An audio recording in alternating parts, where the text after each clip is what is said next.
പശ്ചിമേഷ്യൻ യുദ്ധം കൊടുമ്പിരി കൊണ്ടിരിക്കുമ്പോഴും അതിർത്തികൾക്കപ്പുറം സ്നേഹത്തിന്റെയും കരുതലിന്റെയും സന്ദേശവുമായി കാശ്മീരിലെ ജനത മാതൃകയാകുന്നു. മാസങ്ങളായി തുടരുന്ന ഇസ്രായേൽ അമേരിക്കൻ ആക്രമണങ്ങളിൽ ദുരിതമനുഭവിക്കുന്ന ഇറാനിലെ സാധാരണക്കാർക്ക് സഹായം എത്തിക്കാൻ താഴ്വരയിലെ ജനങ്ങൾ ഒറ്റക്കെട്ടായി രംഗത്തിറങ്ങിയിരിക്കുകയാണ്.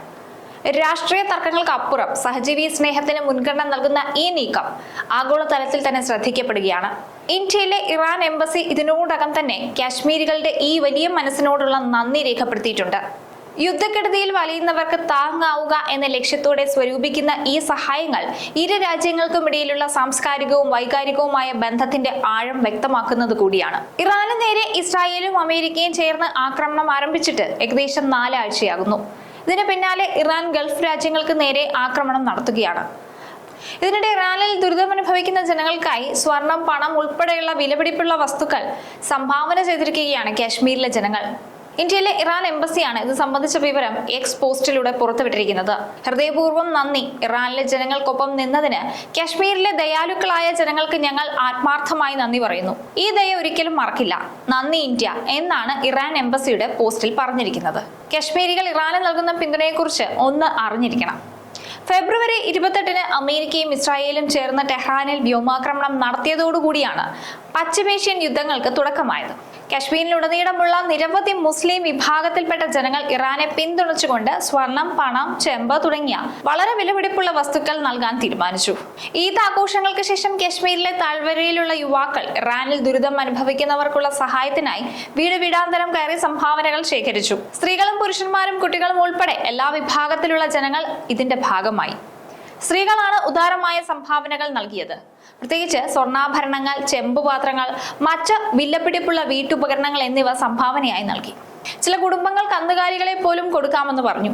ഒരു സ്ത്രീ 28 വർഷം മുമ്പ് മരിച്ച തന്റെ ഭർത്താവിന്റെ ഓർമ്മയ്ക്കായി സൂക്ഷിച്ചിരുന്ന സ്വർണം ഇറാനിലെ ദുരിതാശ്വാസ പ്രവർത്തനങ്ങൾക്കായി സംഭാവന ചെയ്തു.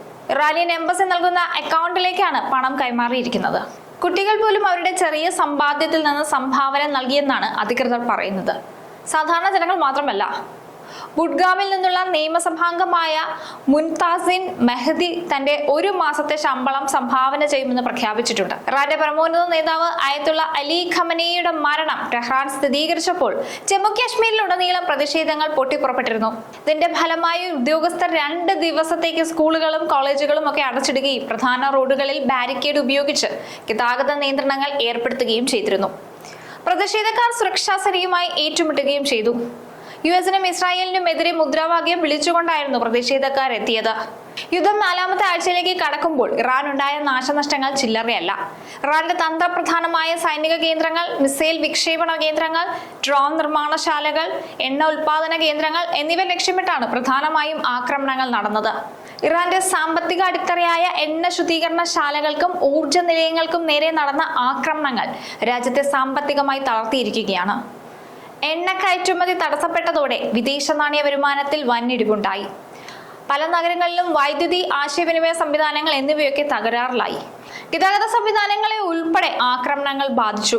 സാധാരണക്കാരുടെ ജീവിതം ദുസ്സഹമായി. ഹോർമൂസ് കടലിടുക്ക് ഇറാൻ അടയ്ക്കുകയും മറ്റ് കപ്പലുകൾക്കൊക്കെ നിയന്ത്രണം ഏർപ്പെടുത്തുകയും ചെയ്തപ്പോഴും ഇന്ത്യയുടെ ചില കപ്പലുകൾ ഹോർമൂസ് കടന്ന് വളരെ വിജയകരമായി ഇന്ത്യയിലേക്ക് എത്തിയിരുന്നു.